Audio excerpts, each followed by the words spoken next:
Good morning everyone. आज हम लोग क्लास 3 का सब्जेक्ट एसएसटी का चैप्टर 8 पढ़ेंगे। पिछले क्लास में हमने चैप्टर 7 पढ़ा था, जिसमें हमने गवर्नमेंट के बारे में पढ़ा था और गवर्नमेंट के बारे में पढ़ा था, हमारी जो सरकार है उसके बारे में पढ़ा था, या इंडिया के अंदर जो सरकार काम करती है वो किस तरह से काम करती है उसके बारे में पढ़ा था। तो एक बार फिर से हम लोग उसको थोड़ा सा रिवाइज कर लेते हैं, एक बार देख लेते हैं ये क्या क्या हमने पढ़ा था उसमें। तो एक सबसे पहला चीज जो हमने पढ़ा था कि गवर्नमेंट ये होती क्या है, मतलब गवर्नमेंट किसको कहते हैं। तो देखो गवर्नमेंट क्या होता है ना, एक ग्रुप ऑफ पीपल होता है, ठीक है। ग्रुप ऑफ पीपल, यहाँ पे कुछ लोगों के ग्रुप होते हैं जो कि सबसे इनका पहला काम जो होता है वो होता है make laws, make laws of the country, हमारे कंट्री का लॉ बनाना, और दूसरा कि मैनेजेस आवर कंट्री, हमारी कंट्री की को मैनेज करके भी रखना, मतलब किस तरह से उसका निर्वहन किया जा रहा है, किस तरह से हमारी कंट्री को चलाया जा रहा है, वो भी डिपेंड करता है हमारी गवर्नमेंट पे।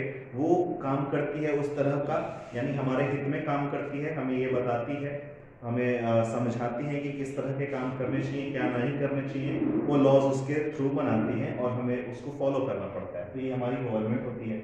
दूसरा एक सबसे बड़ा चीज होता है गवर्नमेंट जिसको प्रोवाइड करती है, वो एक होता है बेसिक नीड्स, ठीक है। ये बेसिक नीड्स जो होती हैं वो हमें हर एक इंसान को, जो भी इंडिया के अंदर जो सिटीजन्स रहते हैं, जो सिटीजन यानी नागरिक, जो भी नागरिक हैं हमारे देश के, इंडिया के, उनको ये बेसिक नीड्स प्रोवाइड करना। और वो बेसिक नीड्स हैं क्या, तो फूड, क्लॉथ्स एंड शेल्टर, ये तीन चीज जो है ये बेसिक नीड होती है, किसी भी एक इंसान की एक बेसिक नीड होती है, ये तीन चीजें, फूड, क्लॉथ और शेल्टर, और ये प्रोवाइड करवाना भी गवर्नमेंट का ही काम है, ठीक है। तो ये दो तीन चीजें थी। हाँ, एक चीज और इसमें जान लेते हैं हम लोग कि इसमें हमने पढ़ा था कि ब्रांच ऑफ गवर्नमेंट के बारे में, यानी हमारी गवर्नमेंट जो है उसके क्या ब्रांचेस हैं। देखो हमने उस दिन भी बात किया था कि एक पूरे इंडिया को या पूरे एक देश को कवर अप करना एक अकेले आदमी के लिए काफ़ी कठिन हो सकता है। इसलिए तो पहली बात की गवर्नमेंट में ग्रुप बने, फिर ग्रुप बने, लेकिन फिर एक ही गवर्नमेंट को पूरे एरिया में काम करने में थोड़ा वक्त लग सकता है, जल्दी हमारी बातों को समझा नहीं जाएगा, उस पर कार्य नहीं किया जाएगा, इस वजह से उसको डिवाइड किया गया हमारी गवर्नमेंट को। तो तीन बेसिक ब्रांच में हमारी गवर्नमेंट को डिवीजन हुआ, ठीक है। तो पहला जो था ब्रांच वो हो गया हमारा पार्लियामेंट, ठीक है। तो पार्लियामेंट, दूसरा ब्रांच है वो गवर्नमेंट, और तीसरा है कोर्ट, ठीक है। ये तीन ब्रांच वर्क करती हैं गवर्नमेंट में। और ये पहला ब्रांच जो होता है पार्लियामेंट, जिसको हम लोग हिंदी में संसद कहते हैं, और ये संसद में क्या होता है कि यहाँ पे लॉ बनता है, मेक लॉज, ठीक है, यहाँ पे लॉ बनता है, ठीक है। दूसरी चीज की यहाँ पार्लियामेंट के अंदर लॉ बनते हैं, कानून बनते हैं, नियम बनते हैं। अच्छा, नियम जो रूल्स होते हैं पूरे देश के लिए उसको लॉ कहा जाता है। तो वो कानून जो होता है वो बनता है यहाँ पे पार्लियामेंट में। दूसरा गवर्नमेंट जो होता है वो क्या करती है कि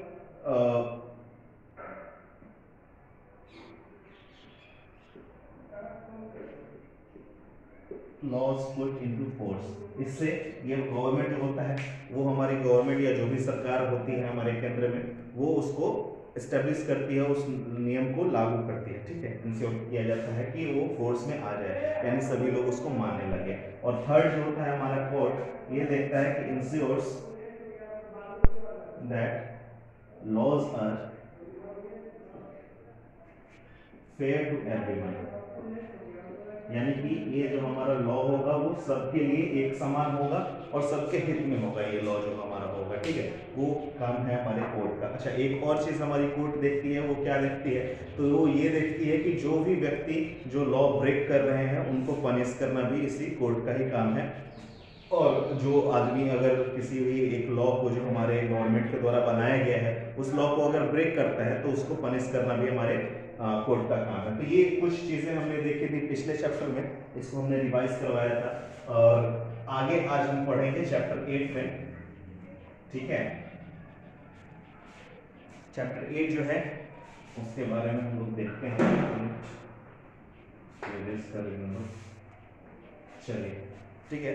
देखिए, India at a glance, chapter का नाम है इंडिया एट अ ग्लैंस, ठीक है।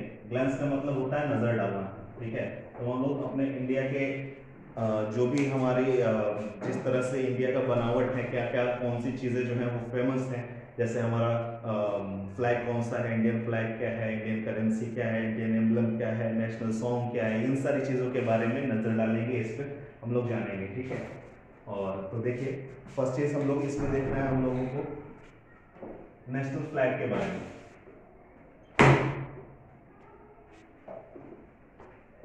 एज वी नो, हम लोग पहले से भी पता है इस चीज के बारे में कि नेशनल फ्लैग जो है वो क्या है, उसको हम लोग कहते हैं ट्राई कलर,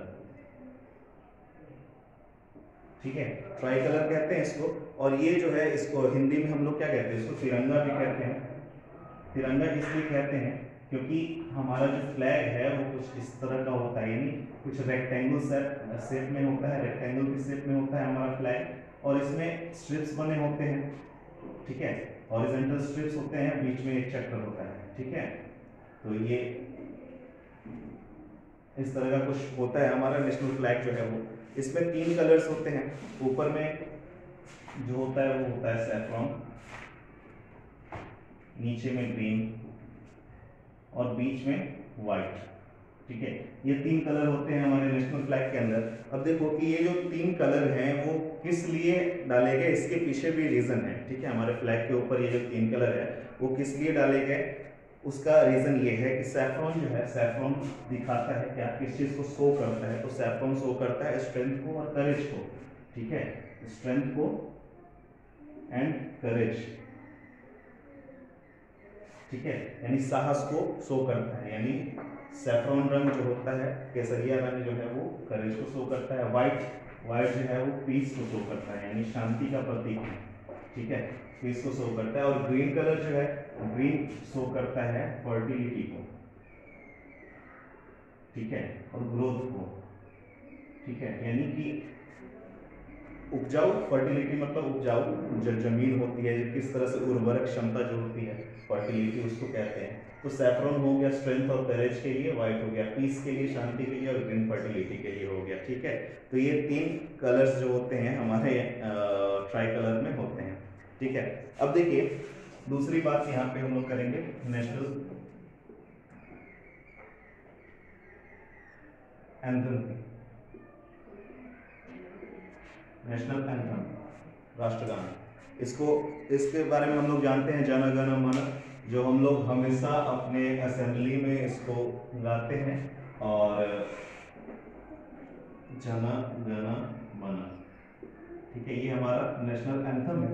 और इसको लिखा गया था ये रविंद्रनाथ टैगोर के द्वारा, ठीक है। कौन लिखा था इसको, रिटन बाय